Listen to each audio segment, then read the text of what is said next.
Is God sovereign in salvation, or is man responsible for choosing to trust in Jesus Christ for salvation? The simple answer is yes, and typically roaring debate ensues.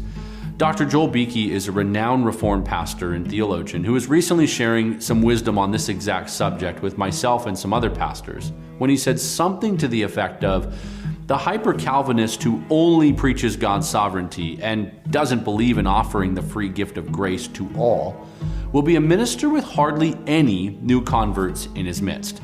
The Arminian who only preaches man's responsibility and doesn't believe that God is sovereign in salvation will be a minister with many false converts in his midst. Many people raise a hand, they pray a prayer, and they think they're saved, but they're not. He then explained with due humility to all sides that so many lives are not changed if we only preach one side. We end up with either no converts or hordes of false converts. Charles Spurgeon, one of the great preachers in history, was once asked, how do you reconcile God's sovereignty and man's responsibility? He said, I never try to reconcile two old friends. Basically, the Bible teaches both, so I will preach both.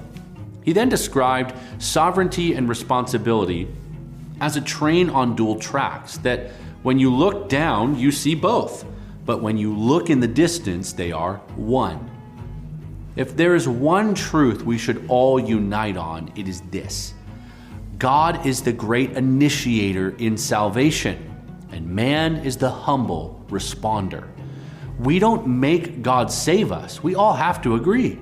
And then, when he does ignite our hearts to know the truth, we respond to his salvation. This aligns with Jesus' words that no one can come to him unless the Father draws, while also aligning with man's responsibility to repent and believe. So friends, preach both. No one can be saved without God doing a spiritual surgery in their heart first, and then, with a changed heart, they respond to the gospel in faith. So what should we all do? Preach the gospel and call all men to repent and place their faith in Jesus Christ. He is sovereign to save, so repent and believe.